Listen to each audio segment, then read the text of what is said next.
La flambée mondiale de Covid-19 a provoqué une paralysie à l'échelle planétaire et de tous les secteurs économiques, c'est celui du tourisme qui est le plus impacté. Nous sommes allés à la rencontre des hôteliers, restaurateurs et plagistes qui font face plus que jamais. Bel été à tous!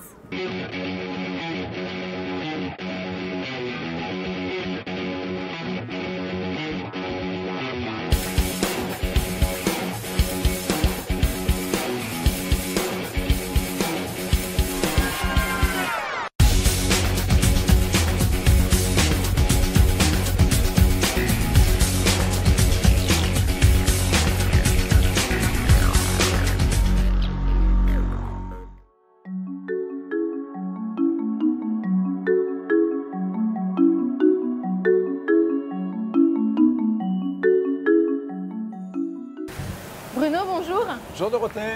Merci beaucoup de nous recevoir aujourd'hui à l'hôtel Royal Riviera, situé à l'entrée de Saint-Jean-Cap-Ferrat. Vous êtes le directeur général de cet hôtel. Qui existe depuis quand l'hôtel? Alors l'hôtel a été construit en 1904. C'est un hôtel qui a connu une histoire un petit peu étrange parce que ça a été construit en hôtel en 1904. Ensuite ça a été transformé en résidence, vendu en appartement.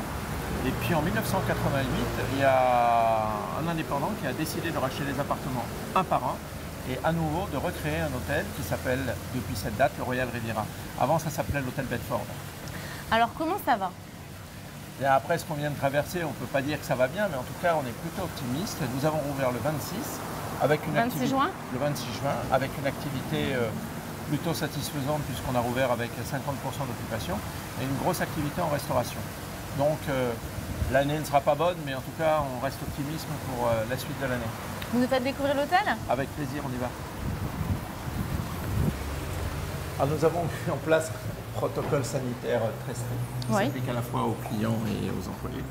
Distanciation sociale, gestes barrières, désinfection des chambres, désinfection des parties communes, des matelas de la piscine. La liste est longue et ce serait trop long pour et ici, dès l'accueil, en tout cas, on voit alors ici, une protection en plexiglas, c'est un choix que nous avons fait pour éviter que les clients soient accueillis par des employés avec des masques. On a préféré la solution du plexiglas qui protège également. Et comme vous pouvez le voir par terre, on recommande aux clients de se tenir à 1 mètre des clients précédents pour éviter trop de proximité.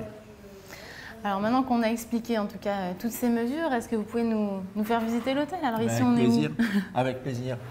Alors là, nous sommes dans le lobby. Alors la décoration du Royal Riviera, en fait, a été inspirée par la Villa Kerylos, qui se situe juste en face de nous sur la baie du Fourmi, avec un thème méditerranéen et hellénique, voilà, qui fait référence à cette villa. Le bar Le Cap, qui est fermé en ce moment en raison du Covid, comme le restaurant qui se trouve de l'autre côté, qui est également fermé toute l'année 2020, puisque nous avons le Jasmin aujourd'hui qui sert la restauration pour déjeuner et pour dîner toute l'année jusqu'à la fin de l'année. Votre clientèle vient d'où en règle générale? En règle générale, l'été, nous avons 25% d'Américains, 20% d'Anglais, 15 à 20% de Russes et 20% de Français avec 4 nationalités. On est quasiment entre 70 et 80% de notre activité. En ce moment, depuis cette pandémie, depuis la rouverture de quelques frontières, la clientèle elle est essentiellement française, suisse, belge, italienne. Vous avez combien de chambres ici? Alors 96 chambres qui sont réparties entre le bâtiment principal et la Villa L'Orangerie qui se trouve juste en face. Est-ce qu'on peut visiter la plus belle d'entre elles? Alors on va aller visiter la chambre 108, c'est la suite principale qui se trouve dans le bâtiment principal juste au-dessus de nous avec une très belle terrasse qui donne sur les jardins et la piscine et sur la mer. Alors ici, c'est une suite? Alors nous sommes dans la suite 108 qui est la suite du bâtiment principal. Voilà, cette suite a été décorée par Pascal Alamand avec un décor et à la tête de lit, un bas-relief qui rappelle la Côte d'Azur des années 50. Cette suite fait combien de mètres carrés? 40 mètres carrés. Et elle est à combien? Suivant les saisons, entre 800 et 3470 € en pleine saison. Et les chambres ici, on va les trouver à quel tarif? Alors ça dépend du type de chambre, ça dépend de la saison, mais globalement ça varie de 200 € en basse saison pour les plus petites chambres jusqu'à celle-ci qui fait 3470 en haute saison et qui est la suite la plus chère de l'hôtel. C'est normal parce que c'est un hôtel de luxe. Ici, on est sur combien d'étoiles? Nous sommes classés en 5 étoiles. Est-ce qu'on peut voir la vue de la suite? Évidemment, on va aller la voir, vue sur la mer. Alors Dorothée, ce qui est le plus exceptionnel dans cette suite, c'est sa terrasse. Très Voilà. spacieuse. Une très grande terrasse de 30 mètres carrés qui donne sur les jardins du Royal Riviera qui ont été dessinés par Jean Mus, sur la piscine qui est chauffée toute l'année à 28 degrés et évidemment sur la mer, sur la baie des Fourmis. Et la Villa Kerylos. Alors elle a une particularité, c'est que de cette terrasse on peut voir à la fois la Villa Kerylos et la Villa Ephrussi de Rothschild qui est là-haut sur ta droite. Ah oui, c'est vrai qu'on voit un bout, la rose. Voilà, la Villa Rose, c'est la Villa Ephrussi. L'un des atouts de l'hôtel, c'est quand même son jardin, qui est très grand parce qu'on le voit ici, mais ça continue aussi derrière. Ça continue derrière l'orangerie. Et alors, il a été designé par l'architecte star de la Côte d'Azur, c'est ça? Par Jean Mus, évidemment. Alors ici, avant, il y avait des jardins à la française, des jardins très traditionnels, avec une fontaine, avec le nom de l'hôtel en mosaïque. Et Jean Mus est intervenu et il a voulu rendre l'esprit méditerranéen au jardin. Et voilà ce que ça donne. Près de 15 ans plus tard, évidemment, les jardins ont poussé et tout ça s'est patiné. Et ça donne la nature a repris ses droits. Voilà, et ça donne le lieu qu'on a aujourd'hui sous les yeux. Et la piscine, très instagrammable. Elle est très instagrammée, la piscine. Donc elle est grande déjà d'une part. Et elle est chauffée toute l'année, donc ça nous permet, été comme hiver, d'avoir des clients qui prennent leur bain. C'est très sympa d'ailleurs l'hiver, parce que quand il fait froid, on voit la piscine qui fume. C'est très sympa de se baigner dans une piscine qui fume comme ça dans le froid. Vous êtes ouvert toute l'année? Non, nous sommes ouverts du 15 janvier au 15 novembre. Alors cette année, avec les événements qu'on a eus, il y a des chances qu'on reste ouvert un petit peu plus tard, c'est-à-dire jusqu'à mi-décembre. Comment vous voyez l'avenir de votre métier avec ce Covid? Je pense que, enfin en tout cas j'espère, j'essaie d'être optimiste et j'espère qu'on va trouver déjà un vaccin ou un traitement pour ce virus et faire en sorte que la vie revienne à la normale. Donc j'espère, et on commence à le ressentir aujourd'hui, puisque de nouveau on a des demandes de réservation de l'étranger, que l'année 2021 soit une année qui marque un retour à la normale avec toutes sortes de clientèle internationale, en y incluant les Américains qui ne peuvent pas voyager aujourd'hui et les Russes. Là, nous arrivons à la nouvelle partie restauration de l'hôtel qui a été créée il y a 3 ans, le restaurant Jasmin, en face de la baie des Fourmis, de la Villa Kerylos. Magnifique. Ouais, un endroit somptueux. Et c'est le seul restaurant que nous gardons ouvert sur la saison 2020. Donc tout se passe ici, déjeuner, dîner, bar. Et on a des coins lounge qui permettent aux clients de traîner un petit peu au soleil, face à la mer. On découvre le restaurant? On découvre le restaurant avec plaisir. Allez, je t'accompagne. En raison du Covid, quelles précautions avez-vous tenu à prendre? Alors, toute une liste de précautions qui ont été recommandées par l'UMI, le syndicat professionnel, la distanciation, les gestes barrières, les protections que portent tous les employés, que ce soit ceux qui sont visibles par les clients, mais également ceux qui ne le sont pas en cuisine. Enfin, en l'occurrence ici, la cuisine est visible. Donc, tout le monde porte un masque. Là, j'en porte pas parce que nous parlons ensemble. Et sinon, je porte un masque aussi. La particularité de ce restaurant, c'est quoi? Alors la particularité de ce restaurant, d'abord, c'est qu'il est ouvert sur la mer et sur la piscine à la fois. Les toits peuvent être ouverts, donc ça donne une impression de plein air. Si jamais il pleut, on a la possibilité de le refermer.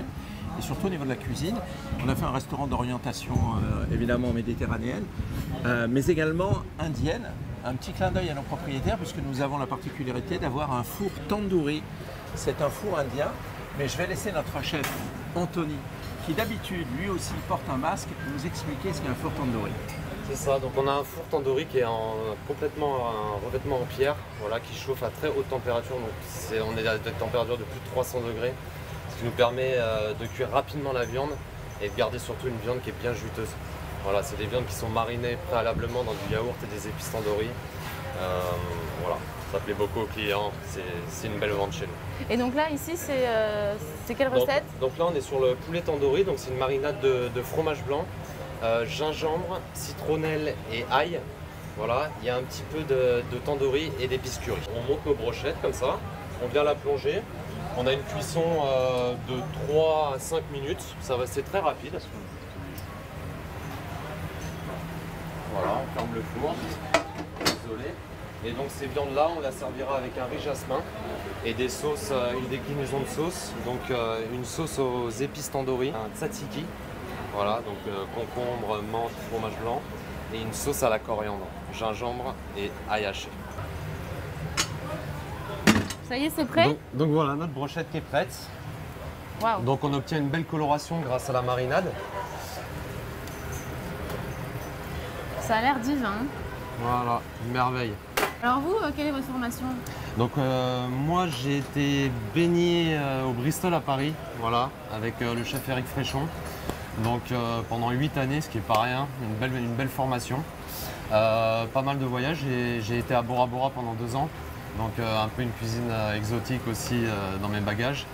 Et Londres avec Anne-Sophie Pic, Ah oui. et le Royal Riviera derrière en tant que chef de cuisine. Depuis quand ici? Depuis 2 ans. Pourquoi Voilà. vous êtes venu ici? Retour en France, voilà, après pas mal de voyages, retour en France. Et puis la Côte d'Azur, c'est quand même un endroit qui est assez agréable pour vivre. Et donc, Vous êtes d'où? Je suis originaire de région parisienne à la base. Alors là, vous allez nous préparer une seconde recette qui vient Ouais. du sud. Ouais. C'est quoi? Donc c'est un pain bagna revisité, donc c'est le pain bagna de chez nous, qu'on dresse sur une tartine avec tous les éléments du pain bagna. Et voilà, qu'on déguste au bord de la piscine, au jasmin chez nous. On y va? Ouais, on y va. Pourquoi une tartine d'ailleurs? La tartine parce que c'est vraiment la tendance actuellement. Voilà. Donc là on a revisité un pain bagna et chez nous ça s'appelle le Royal Bagna pour pas froisser un peu les gens. Et donc, Pourquoi c'est important ça, le pain bagna dans la région? Alors là, on touche au sujet le plus sacré de la culture niçoise. Donc quand on touche à un sujet sacré, on fait très attention. On ne s'approprie pas le pain bagna, mais en tout cas, on a notre interprétation. Voilà. Alors, les ingrédients du Royal pain bagna, c'est quoi? Voilà, bon, on reste quand même sur des ingrédients classiques du pain bagna, d'accord? Donc on a une bruschetta de tomates, un petit peu de cébettes, des olives tagliaches, un petit peu de thon, poivron, œufs de caille, radis, artichaut et anchois. Bah, c'est les ingrédients du pain bagna. Oui, qu'on adapte avec la saison, parce que la saison dure longtemps. Par exemple, en ce moment, il n'y a plus de févettes, alors Voilà, malheureusement on n'a plus les févettes pour en profiter, mais bon. Alors, on vous regarde. Alors, je vois qu'il y a de l'ail, c'est important. Il y a de l'ail, alors une belle tranche de pain de campagne, on va venir frotter délicatement avec de l'ail cru, on n'a pas peur, hein. Ça va apporter plein de saveurs. Hop. Un petit peu de bruschetta de tomates.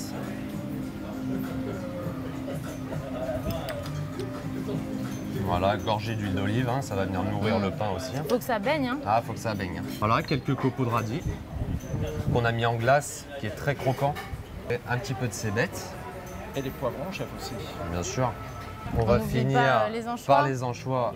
Surtout pas les On n'oublie surtout pas les anchois. Exactement. Voilà. Et on viendra finir avec quelques herbes fraîches.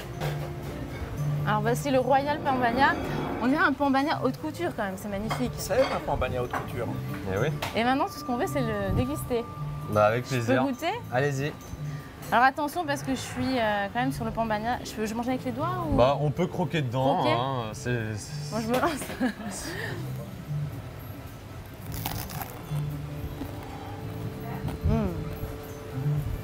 C'est délicieux. Voilà. On attend ton verdict avec... Écoute, j'ai l'impression de me retrouver en enfance avec ma grand-mère qui me faisait son pain bagna. On allait au bord de l'eau, là, c'est divin. Franchement, bravo. Merci beaucoup.